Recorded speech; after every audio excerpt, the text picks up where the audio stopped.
മലയാളികൾക്ക് ഏറെ പ്രിയപ്പെട്ട താരകുടുംബമാണ് നടൻ കൃഷ്ണകുമാറിൻ്റേത്.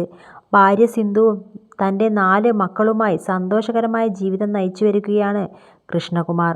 സോഷ്യൽ മീഡിയയിൽ സജീവമാണ്. കൃഷ്ണകുമാർ മാത്രമല്ല, എല്ലാ കുടുംബാംഗങ്ങളും ഇവരുടെ വീഡിയോകളും സന്തോഷങ്ങളും സാമൂഹ്യമാധ്യമങ്ങളിൽ വൈറലാകാറുമുണ്ട്. എല്ലാവരും സിനിമയിലും മോഡലിംഗും മറ്റുമായി അവരവരുടെ കരിയറുമായി തിരക്കിലാണ്. എന്നാൽ ദിയ കൃഷ്ണയുടെ വിവാഹമായിരുന്നു കഴിഞ്ഞ ദിവസം നടന്നത്. സോഷ്യൽ മീഡിയയിൽ സജീവമായ ദിയയ്ക്ക് ലക്ഷക്കണക്കിനാണ് ആരാധകർ ഉള്ളത്. അതുകൊണ്ടുതന്നെ താരവിവാഹം വലിയ വാർത്തയാവുകയും ചെയ്തു. അതേസമയം ദിയയെക്കാളും വിവാഹത്തിൽ തിളങ്ങിയത് സഹോദരിമാരാണെന്നാണ് പൊതുവെയുള്ള കമന്റ്. എന്നാൽ ഇപ്പോഴിതാ വിവാഹത്തിന് മുന്നോടിയായി നടത്തിയ സംഗീതിന് കുടുംബത്തിലെ എല്ലാവരും നൃത്തം ചെയ്യുന്ന വീഡിയോ വൈറലായി മാറിയിരുന്നു.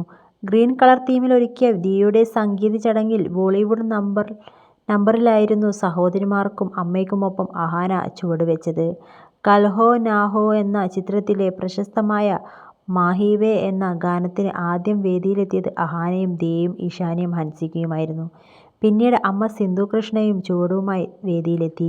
വളരെ വികാരഭരിതമായ പ്രകടനമായിരുന്നു എന്നാണ് ആരാധകരുടെ കമന്റ്. അമ്മ സിന്ധു കൃഷ്ണ എല്ലാവരെയും കരയിപ്പിച്ചു കളഞ്ഞല്ലോ എന്നാണ് വീഡിയോയ്ക്ക് താഴെ വന്ന കമന്റ്. കഴിഞ്ഞ ദിവസമായിരുന്നു ദിയ കൃഷ്ണയും അശ്വിൻ ഗണേഷുമായുള്ള വിവാഹം.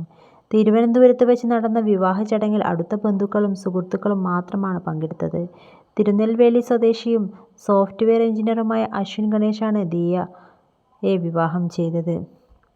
കഴിഞ്ഞ 2 ദിവസമായി ദിയ അശ്വിൻ വിവാഹത്തിന്റെ വിശേഷങ്ങളാണ് സോഷ്യൽ മീഡിയയിൽ നിറയുന്നത്. തിരുവനന്തപുരത്തെ ആഡംബര ഹോട്ടലിന്റെ ഗാർഡൻ ഏരിയയിൽ ഒരുക്കിയ കതിർമണ്ഡപത്തിലായിരുന്നു ചടങ്ങുകൾ നടന്നത്. കഴിഞ്ഞ കുറച്ച് നാളുകളായി വിവാഹവുമായി ബന്ധപ്പെട്ട തിരക്കുകളിലായിരുന്നു ദിയ. സോഷ്യൽ മീഡിയയിൽ സജീവമായ ദിയ വിവാഹവുമായി ബന്ധപ്പെട്ട വിശേഷങ്ങൾ വ്ലോഗുകളുമായി